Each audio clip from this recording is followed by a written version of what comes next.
just wanna love you, just wanna hold you, just wanna be with you till we grow up. She said at that point in October, she was comfortable with starting me on metformin to try and help with my PCOS, and it's been shown to help women with PCOS like get a period and kind of regulate your cycle by regulating your insulin levels.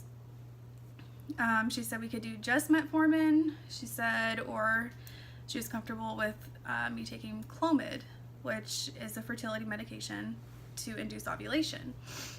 And I wasn't expecting that. Like, it kind of got me a little excited because it's like, finally, like, I thought it was going to be like this huge drawn out process before we could even try anything like that.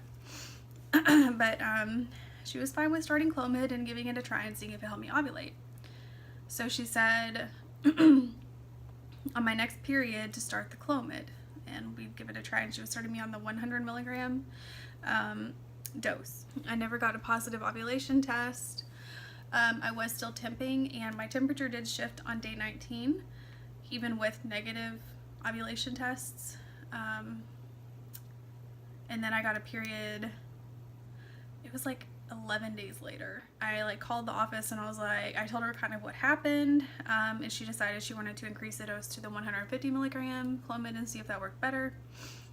So the next month I did the 150, and it did not make me ovulate any better, or even like I still didn't get a positive ovulation test.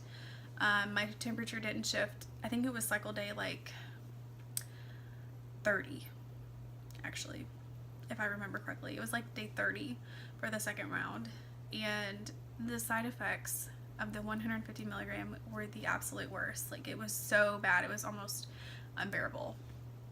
Like, the hot flashes and the mood swings, it was just so bad. Like, you can feel yourself being so moody, but like it's like you can't control it. It's just like an anger monster that comes out just like unexpectedly all the time.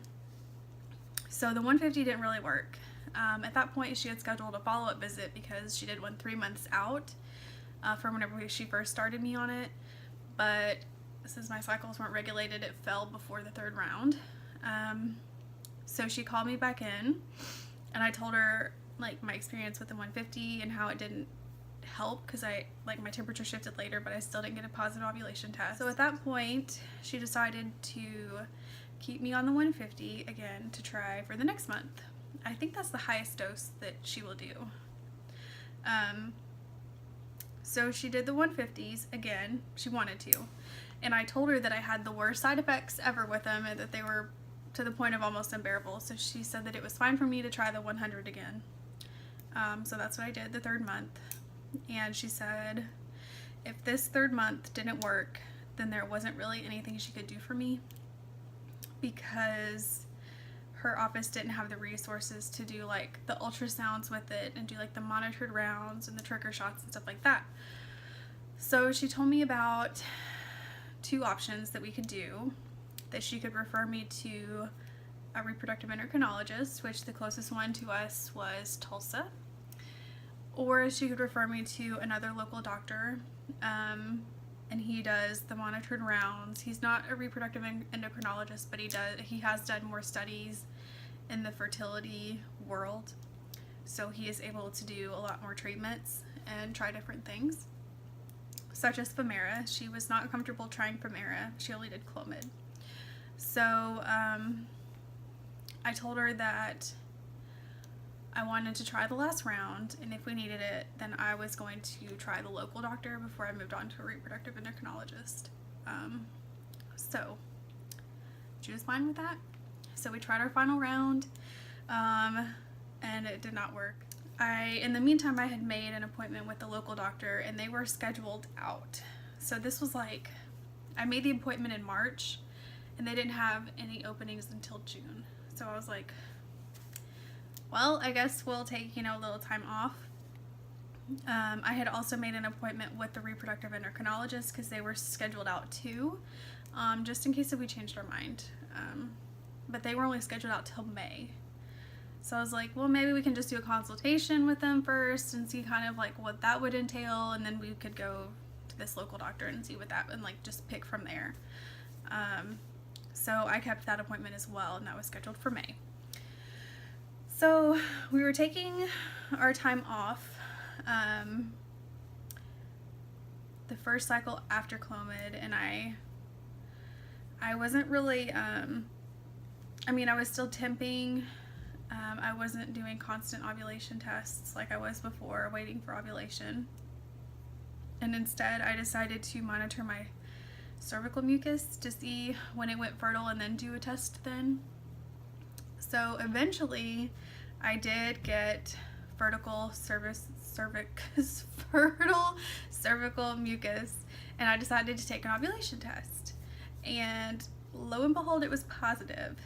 And so we were, you know, we're like, okay, yeah, we're gonna take advantage of this. So we took advantage of it, and I did ovulate that cycle. And 2 weeks later, actually, it was on cycle day 11, I took a pregnancy test, and it was positive. It was like the faintest positive, but it was positive, and I was so excited. I could not believe it that on our month off that we got pregnant, and I like finally actually ovulated on my own, but that we had gotten pregnant, and we were excited, but I was still like cautiously excited because of my miscarriage that I had. So I made an appointment with my doctor's office to start doing the blood work and make sure that my numbers grow. Like, I was so nervous about that, especially in the beginning because of what had happened last time. So I made an appointment for the next day, which would have been cycle day 12, to start monitoring my blood. And like my first draw, I think my number was, it was 11. Like, it was so low. I was like, oh my gosh, like, this can't be good. But it was also because I was so early. So they wanted me to come back in 2 days to do it again and see if it doubles. So I went back 2 days later, and I think it was like 20.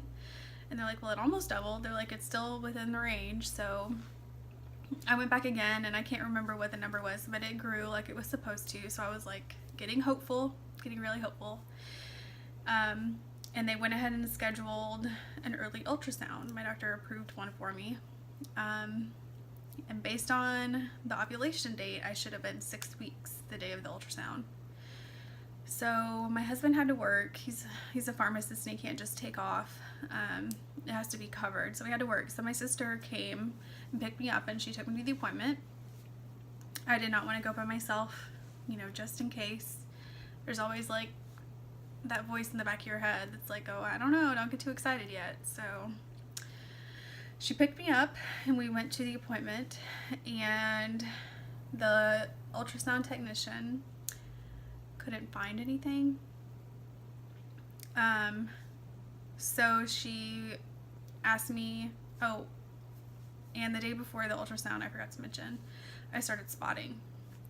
So I was like panicked, but there were never any clots. It was never heavy. It was only whenever I wiped. So the ultrasound tech couldn't find anything, so she wanted to make sure that I was as far along as I thought I was, and that my levels were high enough. She said you had to have like at least a 1500 HCG to be able to see anything. So she kind of like did the math in her head real quick based on my last blood draw, and she was like, yeah, you should have enough. So she's in there, and she's like looking around everywhere. She's like looking at my ovaries to see like how they were. And then she found it, and it was in my right tube, and it was devastating. She told me it was ectopic. Talked to the doctor. They sent me to the ER, which they do if you have an ectopic, because you have to get an injection. But before you can get the injection, they have to check your levels of everything else, which I'll do a separate video on the ectopic pregnancy, because there's a lot of information there that I'd like to get into, but it would just make this video way too long. But yeah, so that pregnancy had to be terminated in May because it was ectopic. And then I did not get a period again until August of this year. So my new doctor, I did once I found out I was pregnant, I canceled my appointment with a reproductive endocrinologist. but I kept the one with the local doctor just in case, because I still had that doubt in my mind, you know, like you do if you've ever experienced a loss. So I kept that appointment, and I'm glad that I did because I ended up needing it. But I also kind of felt like, okay, well, we got pregnant, you know, so I just felt like I wasn't quite ready to make the step to the reproductive endocrinologist anyway, so I was fine with canceling that one. But we've been under our current doctor, the local doctor, for a while, since June, and he started us on Femara, and we started that in July. And I think since I didn't have a period before, it just caused like a really weird cycle, because I ended up getting a period 3 weeks after starting it, and I never ovulated because I tracked my ovulation. I just got like a period. So after that we started fresh, and I did ovulate. I got like a positive ovulation test on cycle day 12 of my second round of Femara, and I was so excited. And my scan wasn't scheduled until cycle day 14 though, my first scan, and I had already ovulated by then. So we did time intercourse, but unfortunately it did not end in a pregnancy. So currently we are on round 3 of Femara. I have just had my scans. I ended up having to have 3 different scans because my follicles were taking a little bit longer to grow this time. And we just triggered yesterday. So we are currently doing Femara, hoping that that works for us and we don't have to do anything with a reproductive endocrinologist. We have also since moved since seeing him, so it's no longer a local doctor. I do have to drive back home, which is like 3 hours to go see him, and I just stay with my family, which it's not a huge thing because it gives me an excuse to spend time with my family and go see them and stay with them. But if we do end up having to graduate to a reproductive endocrinologist, there are some here in Kansas City that I have read a lot of reviews on that are really good, so that won't be too bad or too devastating if we do have to graduate to one. But we're hoping that this is our cycle. It's the first time I've ever done a trigger shot, and I did it yesterday, and I had to give it to myself, and that was intense. But we're really hopeful. So that has been my experience so far with infertility and trying to have a baby, and I really hope that there's women out there that I can connect with who have been through similar things as me, or who may be going through them now, and we can kind of help each other out with it. I'm really just looking for a community that I can connect with and share stories with and just support each other. Definitely a difficult journey. It's a difficult road to go down, and there's so many women who have to go through infertility and really struggle with this stuff. So I just want to be here for all the women out there who are struggling with it as well. I'm here for you. I'm with you. I know what it's like. It's very hard emotionally. Like, everyone has their days. I've had my days where I've just cried about it and felt like, you know, when is it going to be my turn, especially whenever someone you know, like, they get pregnant and they're like, oh, we weren't even trying. It must be nice. But yeah, so I'm here for you guys if you need me.